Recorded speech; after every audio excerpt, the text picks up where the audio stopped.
Мүсір домбырамның шегі болса, аралым күмбір қаққан шанақ еді.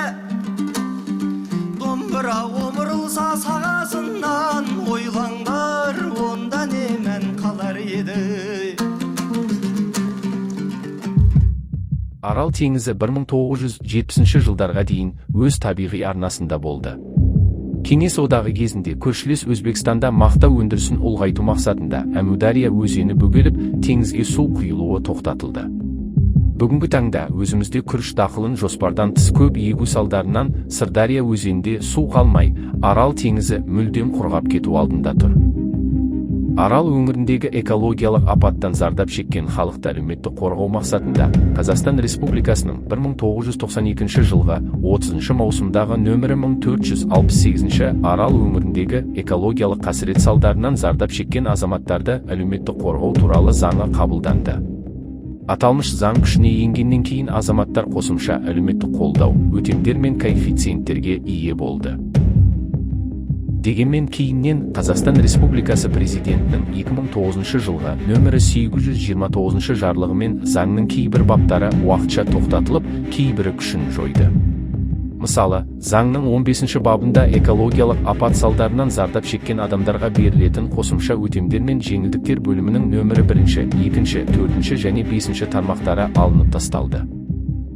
Бұл дегеніміз, бұрын 1,5 және 1,3 коэффициент бойынша төленетін қосымша өтемдер мен жеңілдіктер мүгедектер мен зейнеткерлерге енді берілмейді.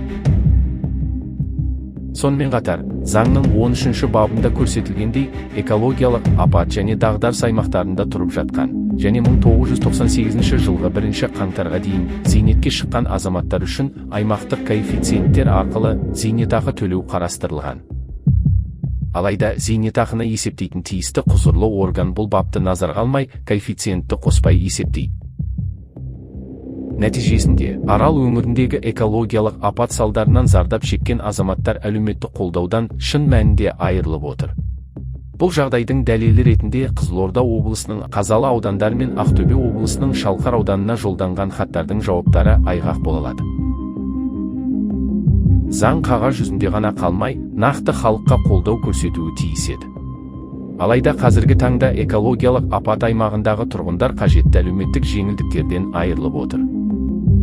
1994 жылғы 20 наурыздағы нөмірі 1612 жеңілдік беру мен өтемақылық төлемдерді реттеу жөніндегі шаралар туралы Қазақстан Республикасы Президентінің жарлығы 2009 жылғы 18 маусымдағы нөмірі 829 жарлықпен күшін жойды. Соның нәтижесінде Арал өңіріндегі азаматтарға бұрын беріліп келген бірқатар маңызды әлеуметтік қолдаулар алынып тасталды.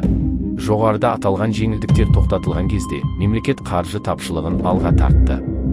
Алайда бұл жеңілдіктердің әр тармағы жайбап емес, қарапайым халықтың нақты қажеттілігі күнкөрісінің бір бөлігі еді.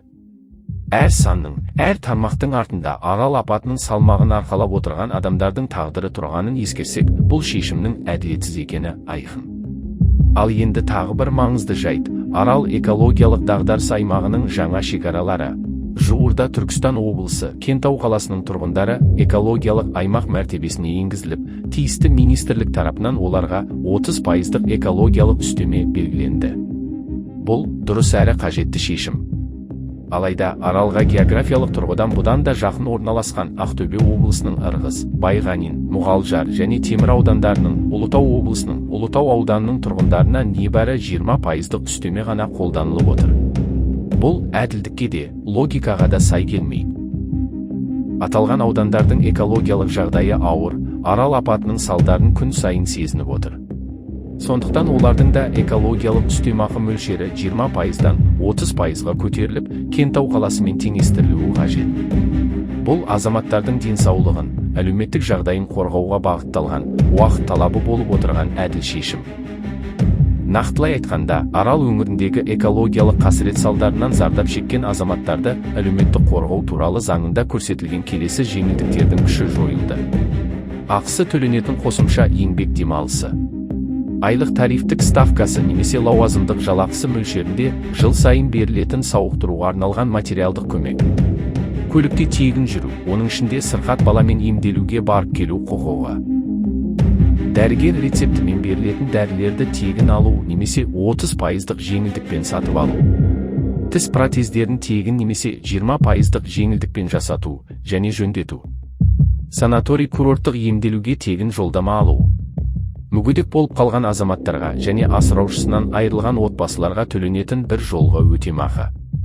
Мүгедектерге берілетін жыл сайынғы сауықтыру жәрдемақысы. Балаларды мамандандырылған емдеу сауықтыру мекемелерінде жыл сайын тегін емдету. Коммуналдық қызметтерге төленетін ақыға 50% және 25% мөлшеріндегі жеңілдіктер. Жеке немесе кооперативтік тұрғын үй салуға берілетін пайызсыз несиенің 50% мемлекет тарапынан өтелуі. Жоғалған жылжымайтын мүлік үшін ақшалай өтемақы. Жаңа жерге қоныс аударуға байланысты шығындарды өтеу. Маманның 1 жылдық жалақысы көлеміндегі бір жолғы жәрдемақы. Қысқасы, бүгінгі таңда Аралдың азабын тартып отырған жұртқа бюджет жетпейді деген сөз суалған теңіздің түбіндегі түс секілді. Елдің еңсесін көтеретін заңдар тірі болуы керек. Ал Арал туралы заң қағаз күйінде қалып отыр. Халық әлі күнге дейін сол елестің көлеңкесінде өмір сүріп келеді. Сондықтан бір нәрсені ашық айтуға уақыт жетті. Арал өңірін қолдау мемлекеттің өз халқының алдындағы парызы.